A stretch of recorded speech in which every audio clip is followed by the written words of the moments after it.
Welcome back to Quick Takes. I'm Alex Alito. I've got my man Brady Hawk with me here after a Heat home win, 116-104 over the Spurs. And, you know, the big ticket tonight, of course, was the Wemby show, man. Getting to see that guy in person and then again after the game was just insane. Like, there's a little bit of a fear factor in those first few seconds you see him. It's like, okay, what is this guy doing here on earth?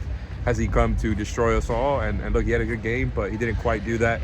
The Heat were able to kind of take control in this game, and I thought they had another solid game. You know, it was going back and forth for 3 quarters, and in the fourth quarter, hey, they took control, and that's not something you've seen a lot this season.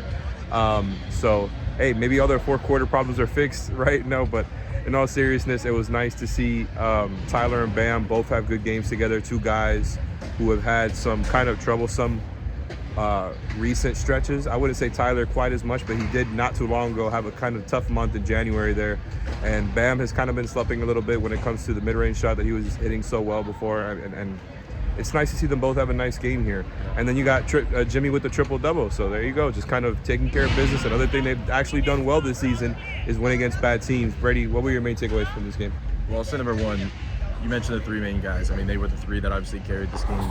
I thought Tyler Hero specifically, I thought this was one of his best games of the season, to be honest. Just the way he controlled things, the way he was, efficient, his passing, the way he's getting into the paint, the way he's breaking down defenders, all of that. I thought he played well defensively, and he really wasn't forcing at all. Like, I didn't feel like any of those type of games where he started forcing. And here's the big thing. You mentioned Bam as well, but it was more so them as a combo. It was more so the fact that they got back to the pick and roll. And Ty was talking about it after the game. He was talking about the fact that he doesn't even understand why they've gone away from it this much. He's glad that they got back to it, and that feels like it's going to become a consistent thing because it's been a tough combo to guard. It's been something that's been really good for them in the past. So that's something they're going to have to get back to. And then obviously the Jimmy factor, which tonight, it's another factor. 24 hours later, after he said he took it personally against the Magic when Franz scored on him and runs off 8 points in a row, he does it again tonight where he just has something that just bothers him, where he has a little trash talk in his ear because he's not getting the foul calls, and all of a sudden he turns it up a little bit. He lets the refs know, gets a tech in the meantime, but he just kind of kept his composure there a little bit. But once you bother him in any capacity, if it's a player, if it's a ref, if it's anything, if you try to get under his skin, you're just lighting something under him to just start going off. So I thought that was just important. They won for the last 5. The defense kind of looks a little better. And here's the biggest thing to me. The power of friendship, the vibes are absolutely back, and maybe that is maybe it's just winning cures everything. Maybe it's just the fact that we get a couple wins in the mix, and all of a sudden things look a little brighter. But sitting in that locker room, I don't remember the vibes being like that in a very long time. That was a career high or a season high in vibes today. So that's important because they were saying that on their rough stretches they weren't smiling. They're smiling now. Yep, you see them joking around a lot, and I think it's like. Right, those are I feel like 2 of some of their biggest indicators during the regular season is when they're joking around a lot in the locker room, and then on the court when they're playing defense at a decent enough rate. I don't even think it has to be elite.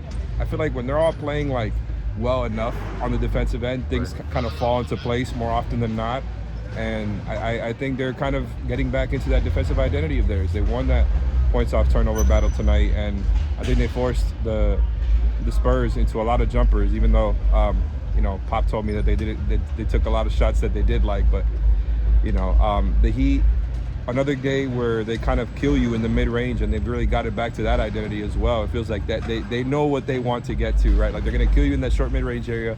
They're going to hold on to the ball. They're going to force you into turnovers and really just go from there. And I think it's nice to see all 3 of your best players having a nice game at the same time. Terry was all right. He could, didn't have a great shooting game, but another game where he gives you playmaking.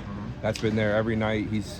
I'm feeling like he's getting more comfortable every night, and it's nice to see that things are turning around a little bit. So, from Alex Alito, from Brady Hawk, one night before the trade deadline, not sure anything else is going to happen, but regardless, it was cool to see them, put some things together, and obviously great to watch Wemby. Thank you guys for tuning in, and make sure to check out the new 5 on the Floor episode coming soon.